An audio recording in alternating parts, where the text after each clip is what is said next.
Hola, bienvenidas a Mujeres Hablándote con por Mujeres.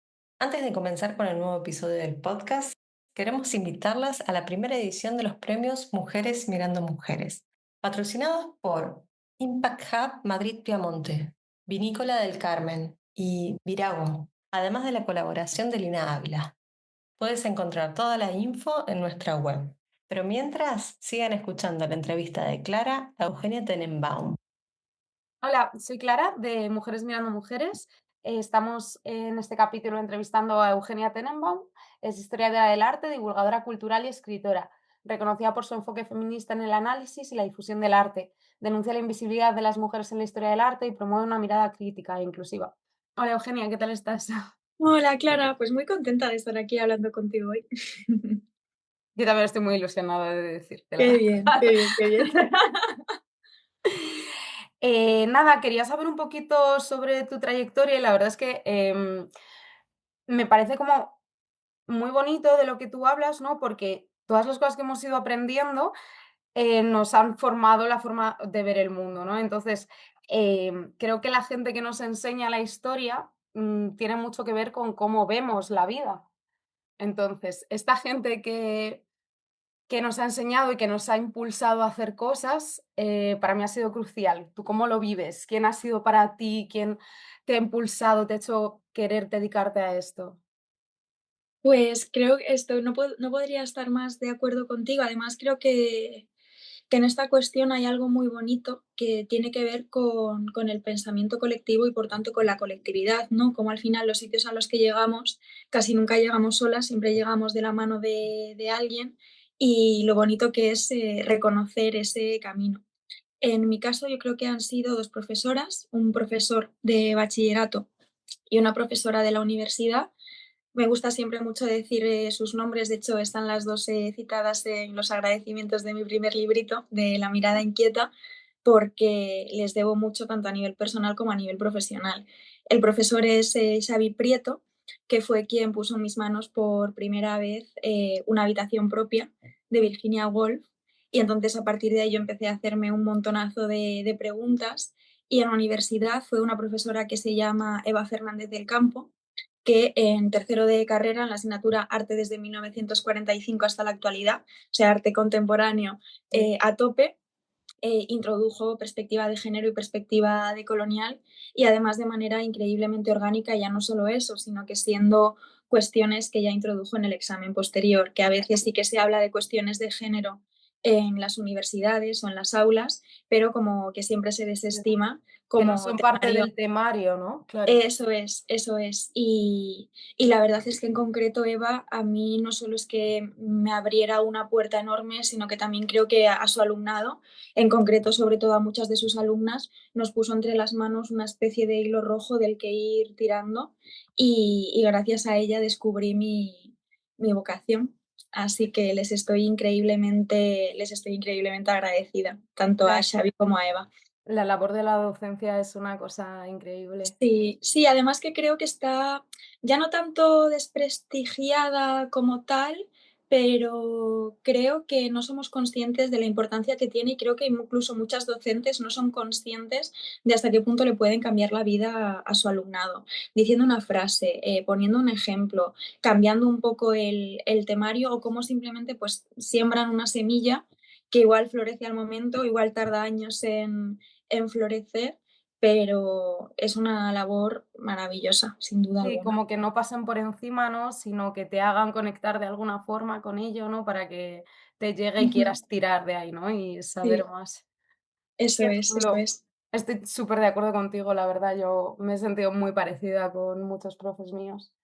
Em, En tanto esto que decías un poco, ¿no? De esta parte colectiva, ¿no? De cambiar las cosas, de cómo se entrelazan los pensamientos y cómo avanzamos juntas.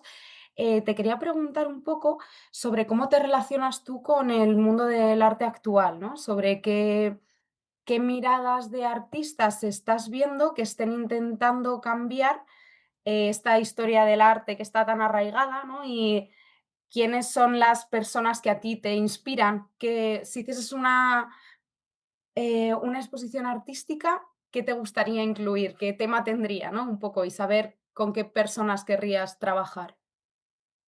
Pues, por un lado, muchas veces siento que estoy como muy desconectada de la realidad, no en sí por estar tanto desconectada de ella, sino porque voy entrando y saliendo. Creo que esto algunas veces va un poco inherente o intrínseco a la labor investigadora, porque al Ujú, final la investigación, cuando tú escoges un tema o cuando estás investigando un tema, en muchos casos parece que solo eso existe para ti, lo cual es por un lado muy apasionante. Yo me siento súper privilegiada de poder ser una investigadora autónoma, una investigadora freelance que puede escoger libremente sus temas y dedicarse a ello, pero siento que eso también al mismo tiempo me mantiene alejada de lo que está pasando en el resto del mundo del arte. También muchas veces, como soy una persona muy alejada, por un lado muy alejada del mercado, por otro lado muy alejada de la academia, también eso siento que genera en mí como una distancia respecto a lo que se está haciendo en este momento y a lo que yo tengo acceso. Y si a eso además le sumamos que me cuesta mucho tener cosas favoritas o que me niego a tener en sí ujú. cosas favoritas, pues eso implica que siempre estas preguntas son un poco complejas para mí, pero al mismo tiempo también reconozco que debido gracias pues a estas investigaciones un poco obsesivas en las que pues me involucro de lleno y si consigo salir salgo y si no pues ya me quedo ahí dentro, sí que es cierto que hace más de 2 años, pero sobre todo desde hace un año y medio, desde que Israel pues, volvió a retomar la limpieza étnica, si es que dejó de hacerlo en algún momento, en concreto en la Franja de Gaza, pero también en Cisjordania.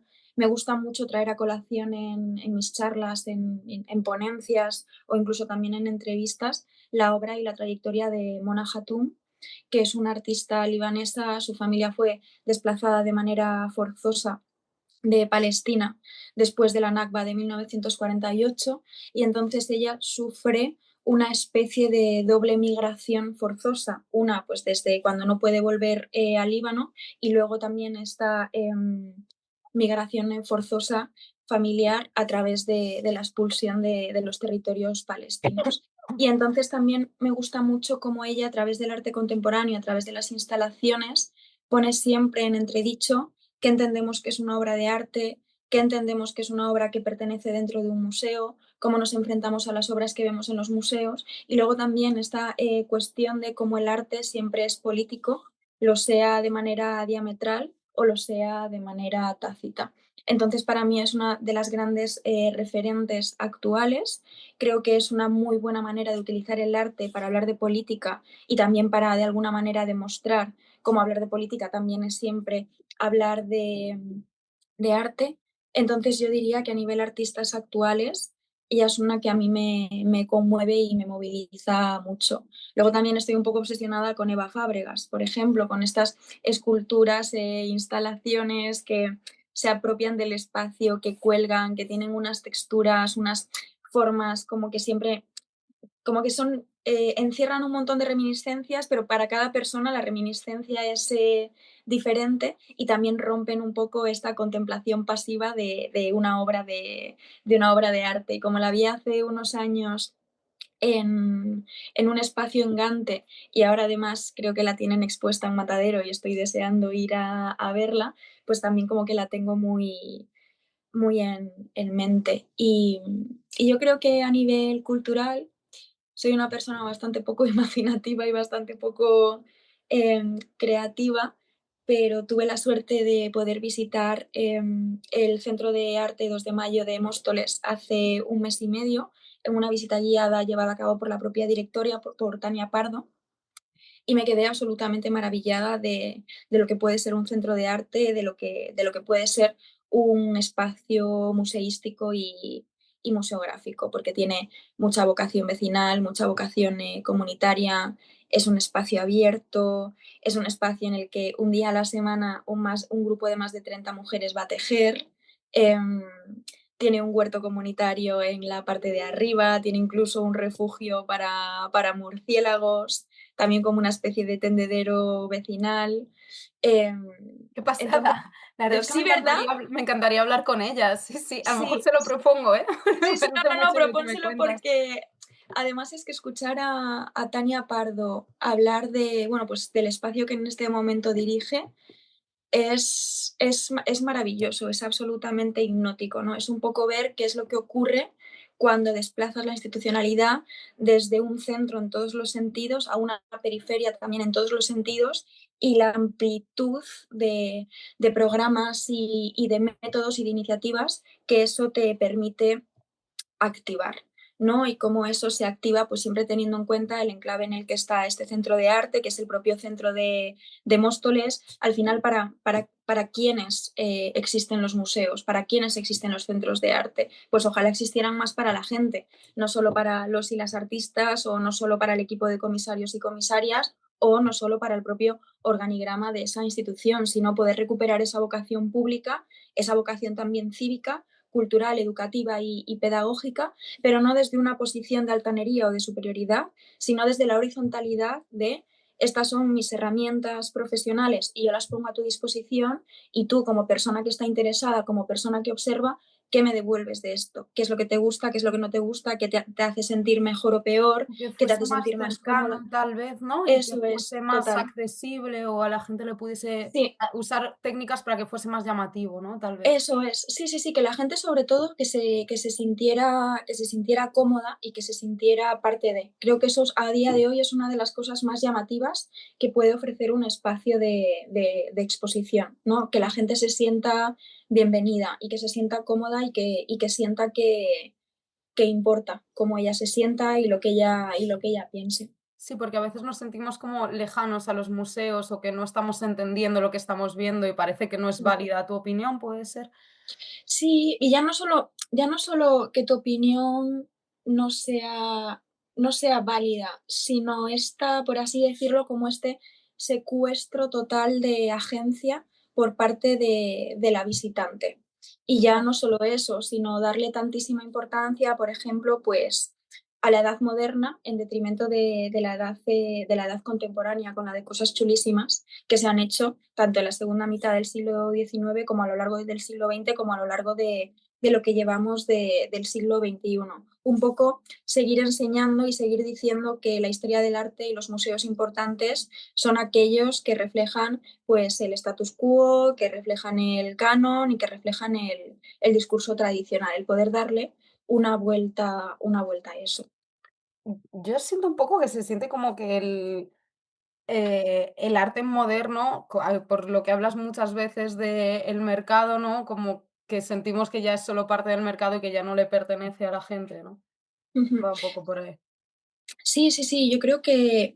Y luego también está esta cuestión de cómo, por desgracia, el arte y la cultura artística no solo se siguen entendiendo, sino que en muchos casos siguen siendo o pertenecen a circuitos increíblemente elitistas.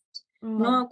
¿Qué es lo que ocurre en el momento en el que tú quieres visitar una pinacoteca o visitar un museo de arte contemporáneo o de arte moderno, de lo que sea, y de repente la entrada no baja de los 10 euros o de los 15 euros, en algunos casos de los 18 euros? ¿Qué es lo que ocurre cuando viajas y de nuevo pues no tienes educación cultural y no tienes las herramientas para construir tu propio gusto? Al final también yo creo que es importante hablar de nuestra propia soberanía respecto a establecer nuestro marco de gustos, porque de alguna manera, si no eres tú quien construye tu propio gusto, tu propia opinión y tu propia reflexión, estás permitiendo que otras personas lo hagan por ti. Y en el momento en el que permites que otras personas lo hagan por ti, ahí ya estamos hablando de dinámicas de poder, estamos hablando de determinados intereses muy bien situados y estamos hablando de esa pérdida de soberanía de la que hablaba. Creo que la gente se sentiría muchísimo más interesada por el arte si pudiera acercarse a él desde otros puntos de vista, pero sobre todo también si no fuera una relación tan increíblemente vertical eh, Ya. e imbuida de una infinidad de jerarquías de poder. Creo que eso a la gente le aleja un montón y creo que es normal. Sí, la verdad es que lo siento muy parecido a lo que me comentas.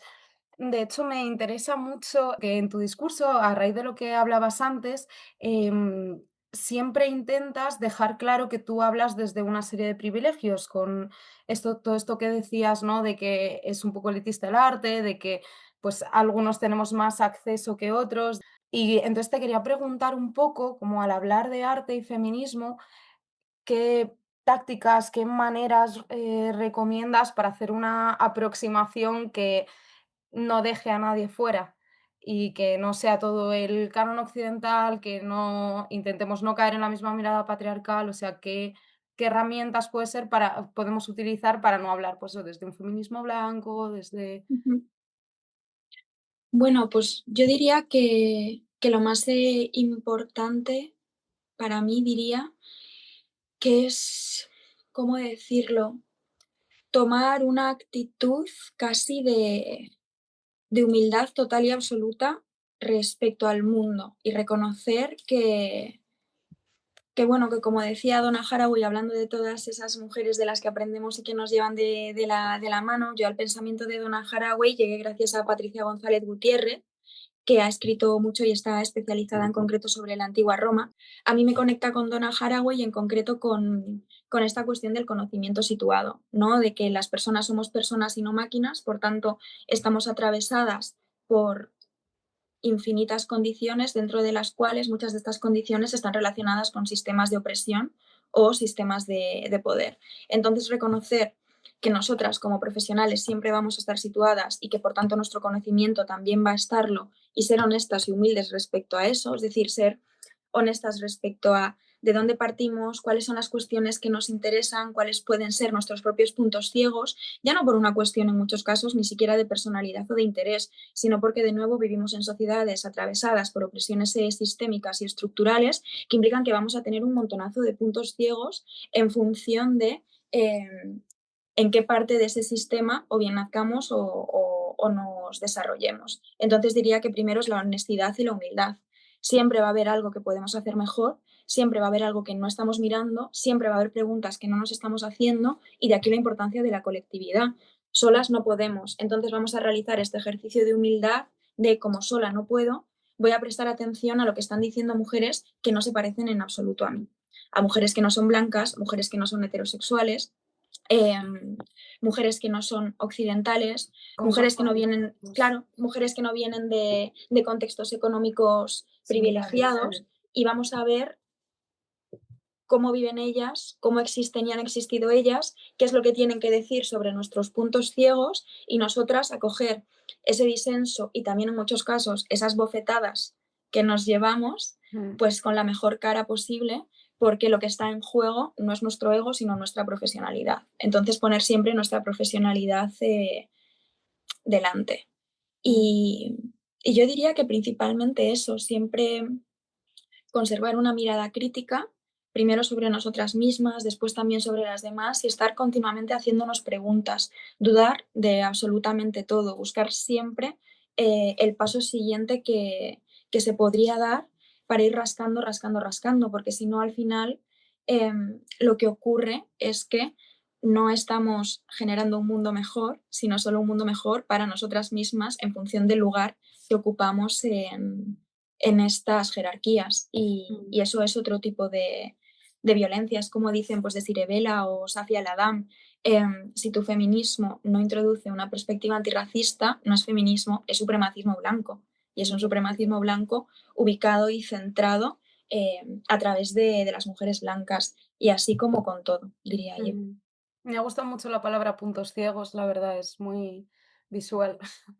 Sí, sí, creo que, bueno, además también creo que esto contradice mucho cuestiones que tienen que ver con el pensamiento y la práctica académica, y que al mismo tiempo están muy vinculadas con la masculinidad, ¿no? Este entender que equivocarse siempre es algo increíblemente negativo, entonces es mejor defender una máxima ante hasta sus últimas consecuencias, antes que decir, oye, me he equivocado y como me equivoco aprendo y entonces integro y después restauro o reparo. Y también pues esta cuestión de siempre hablar desde esa especie de púlpito de yo todo lo sé, yo todo lo conozco, yo ostento toda la autoridad, y entonces no me queda nada más que aprender y nada más que repensar y nada más que reflexionar. Creo que eso no solo es la muerte del pensamiento y de la reflexión, sino algo que en concreto a cualquier persona perteneciente a cualquier colectivo culturalmente minorizado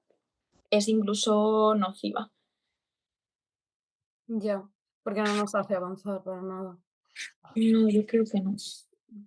Tirando un poco del hilo de lo que me contabas, sobre el acceso a la cultura y al arte, em, me preguntaba cómo percibes tú, porque creo que mucha gente ahora accede al arte a través de redes sociales, Ujú. ya sea como a la crítica, a distintos pensamientos. Entonces, te quería preguntar un poco, porque al final tú haces mucha parte de tu divulgación a partir de redes. Entonces, ¿cómo vives tú, cómo se aproxima la gente al mundo del arte a través de las redes?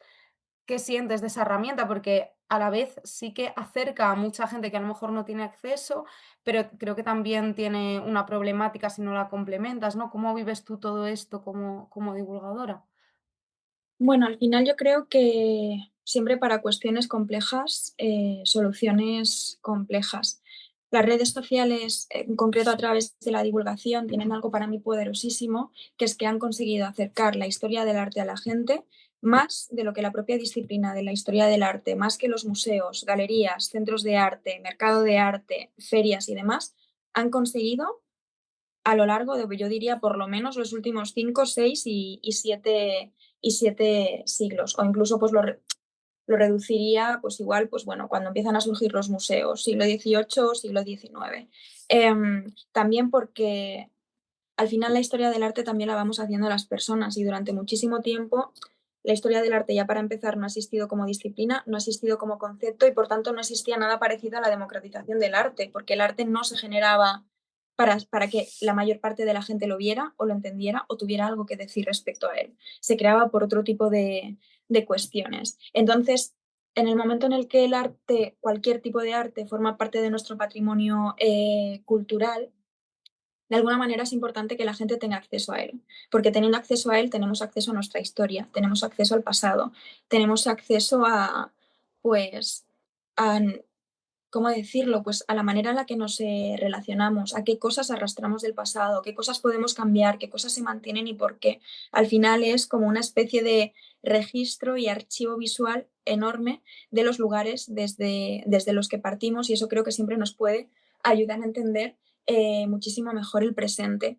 ¿Cuál es el problema? Que al final las redes sociales llevan implícito un marco, una longitud, unos códigos que en muchos casos son contrarios a cómo funciona el pensamiento.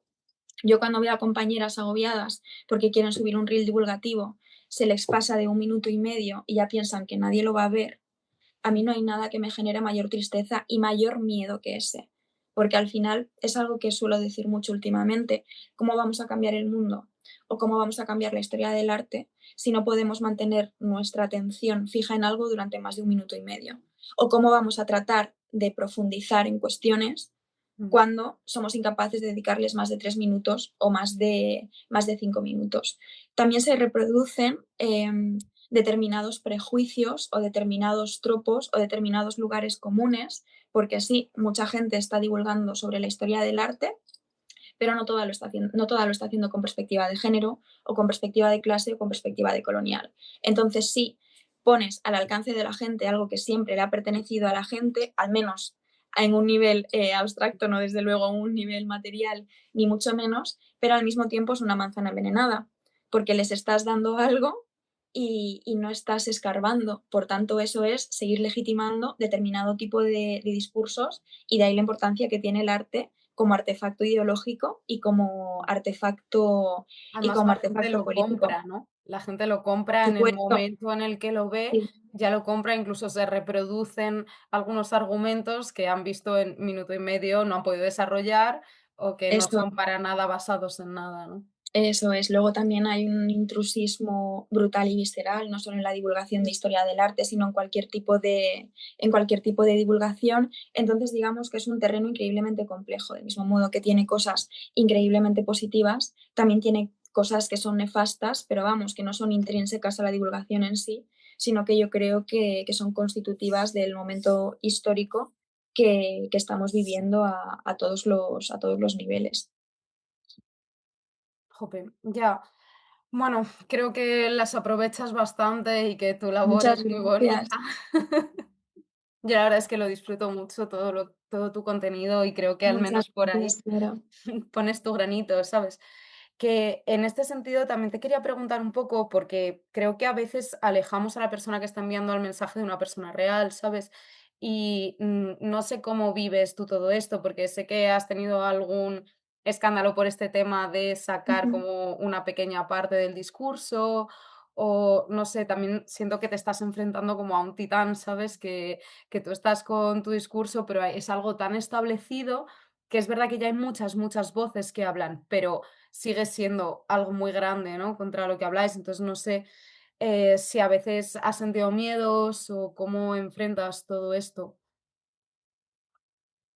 Pues hay una cosa que creo que a estas alturas juega a mi favor y es que al final llevo muchísimos años moviéndome en redes sociales, no en concreto en Instagram, no en concreto a través de la divulgación, igual hago divulgación en redes desde hace, pues igual desde hace 7 8 años, pero me relaciono con redes sociales desde que soy adolescente, hace por lo menos prácticamente más de 15 años. Entonces, al final, eso te va curtiendo porque vas entendiendo cuáles son las dinámicas que se ponen en juego o que se activan a través de Internet, cómo se relaciona la gente, lo fácil que es decir algo sin pensarlo y que sea increíblemente hiriente, increíblemente cruel y soltarlo porque no va a haber ninguna consecuencia, lo irreflexivas que nos volvemos muchas veces en redes sociales, reaccionando desde la emoción sin que haya un proceso reflexivo o de pensamiento y sobre todo perdiendo, yo creo que en muchos casos de manera,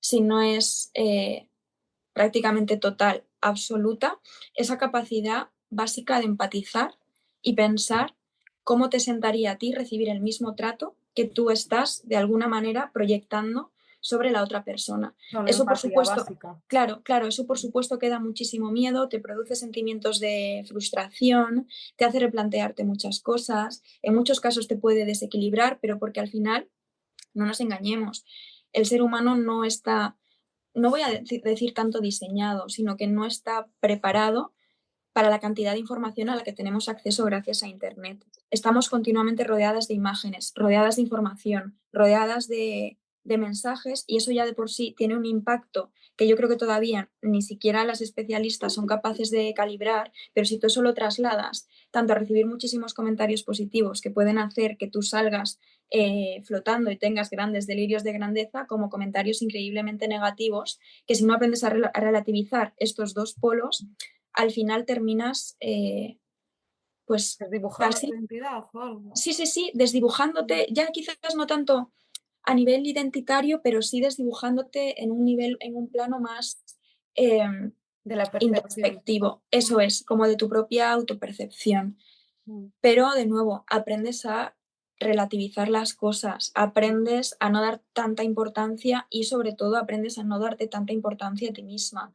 A ujú, mí probablemente una de las cosas que más me fascina es este desdoblamiento entre gente que considera que lo que yo digo es importante, independientemente de lo que diga, o que me considera un referente, o que tiene en cuenta para bien las cosas que yo digo, como gente que es todo lo contrario, que independientemente de lo que haga, e independientemente de lo que diga, solo porque lo estoy diciendo yo, no les va a gustar, lo van a criticar o, o van a tratar pues o de herirme o tratarme mal o lo que sea. Es algo que verdaderamente tú lo piensas y es flipante porque a la hora de la verdad yo solo soy una chica, mm, ¿sabes? Que está pues intentando sobrevivir, hacer su trabajo de la mejor manera posible, crear un espacio que sea lo más amable posible.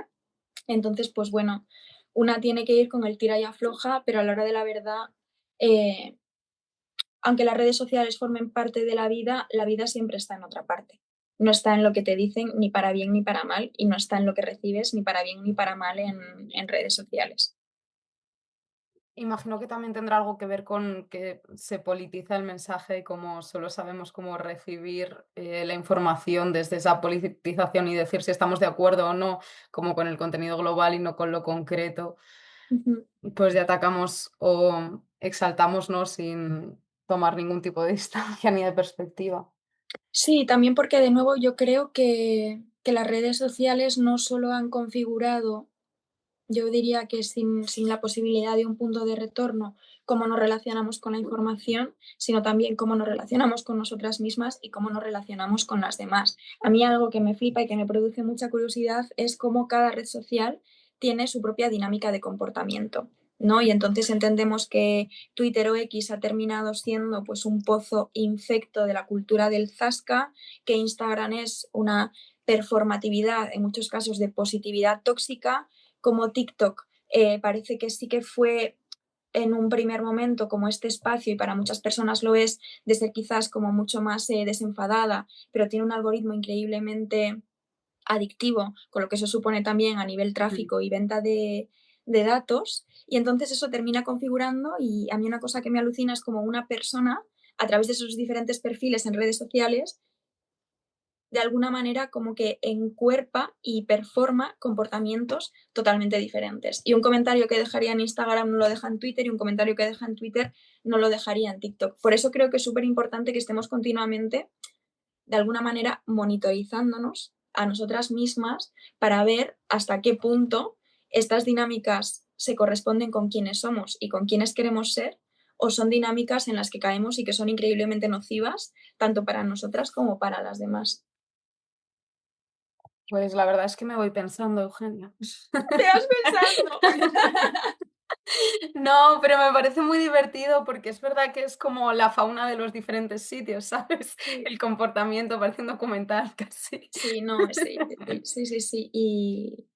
Y no sé, al final entiendo que en general vivimos en mundos que son increíblemente hostiles, obviamente en algunos territorios más que en otros, en función de las coyunturas nacionales e internacionales. Pero creo que la sociedad capitalista, con todo lo que conlleva el capitalismo, también a nivel patriarcado, a nivel racismo, a nivel colonialismo, explotación de la clase trabajadora, creo que ya llegamos a una edad en la cual es imposible no llegar dañadas. Entonces, al final, cuando somos un montonazo de personas dañadas relacionándonos entre nosotras en contextos que además no nos son como propicios o no son beneficiosos en sí mismos, creo que romper esas dinámicas que son increíblemente, de nuevo, hostiles, sí, violentas y agresivas, es muy complicado porque eso implica ir contracorriente. Y Ya. entonces al final la corriente a lo que nos lleva es a esta irreflexividad a todos los niveles, ¿no? Tanto cuando hay una polarización a nivel ideológico como incluso cuando caemos de la misma cuerda. En muchos casos cuesta encontrar piedad y cuesta encontrar compasión en muchas partes. Y Ya. luego pues también la encuentras en muchas otras. No quiero ser aquí Sí, o tampoco lo encuentras en la catastrofista. superficialidad, ¿no? Porque es también lo que tiene, que la distancia física y las cosas tan pequeñas lo hacen todo muy superficial, ¿no? Eso es. Entonces no profundizas. Que nada, por último, para cerrar, porque se nos acaba ya la reunión, que me está Ujú. pasando volando, em, te quería preguntar cómo has llegado a todo el tema de Mujeres Mirando Mujeres, porque vas a ser nuestra presentadora en los primeros premios que va a haber en septiembre. Y nada, cómo has conocido la asociación, qué te parece un poco también. Pues diré que me conocieron ellas a mí primero, porque yo por desgracia no conocía todavía su trabajo, hasta que no me contactaron para hablarme de los premios y ofrecerme que fuera la maestra de ceremonias. Entonces, para mí todas las oportunidades que me surgen a nivel laboral son al mismo tiempo un desafío y un regalo. Un desafío porque yo personalmente soy una persona muy introvertida, soy muy tímida, me gusta, soy como muy celosa de mis espacios, de mis tiempos, digamos que soy más hacia adentro que hacia afuera. Y la verdad es que estos últimos 3 años mi trabajo ha sido todo lo contrario, ha sido mucha exposición, hablar mucho de cara al público, em, y por tanto ponerme a mí misma en una situación de muchísimos nervios, muchísima ansiedad social, muchos pensamientos intrusivos, mucho miedo, mucho ¿qué hago yo aquí haciendo esto? ¿O por qué he dicho que sí si esto me pone tan nerviosa y no estoy segura de si voy a poder hacerlo bien? Pero al final me lo tomo casi como una forma de, pues de alguna manera como de tomarme el pulso a mí misma y aprovechar las oportunidades laborales para explorar quizás partes de mi personalidad o de mí misma que en mi día a día o a lo largo de mi vida no he querido explotar porque no eran para mí la zona de confort. Entonces, me parece una oportunidad tan bonita. Me gusta tanto el trabajo que hacen desde Mujeres Mirando Mujeres, que para mí hubiera sido un error decir que no, porque si yo lo concibo como un honor y este honor me es dado, ¿quién soy yo para decir que no? Aunque tenga miedo, aunque vaya a estar nerviosísima, digo, pues bueno, nunca he hecho esto, si confían en mí por algo será, así que espero hacerlo pues lo mejor que pueda en función de las circunstancias y de mis capacidades. Yo estoy segura de que lo vas a hacer increíble y aún así estaremos Hala. aquí para apoyarte, para mirarte cuando necesites a alguien a quien mirar, pero es un espacio precioso y creo que vas a estar muy a gusto. No es muy Sí, grande y creo que va a ser disfrutón, ¿eh? Creo que va a ser bastante agradable. sí, yo creo que sí, porque también Mm. lo bueno es que lo importante es, o sea, no es que lo importante ese día no vaya a ser yo, es que yo voy a ser lo menos importante ese día. Al final lo importante van a ser las premiadas. Entonces, creo que eso también, pues en su momento, esto es como estas cosas que te dices a ti misma para atenuar un poco los nervios y demás, pero vaya, que aunque solo sea por la experiencia, sé que va a valer la pena, desde luego. Ujú. Pues estamos encantadas de tenerte allí, la verdad. Muchas gracias. Así que nada, te veremos en septiembre Eso es, por eso aquí es, eso es. y pues un millón de gracias por haber estado aquí conmigo. Nada, Clara, a ti y a todo el equipo. Ha sido un placer. Llegamos al final, pero puedes ver más en nuestras redes sociales y visitarnos en mujeresmirandomujeres.com. Déjanos tu comentario y hasta el próximo capítulo.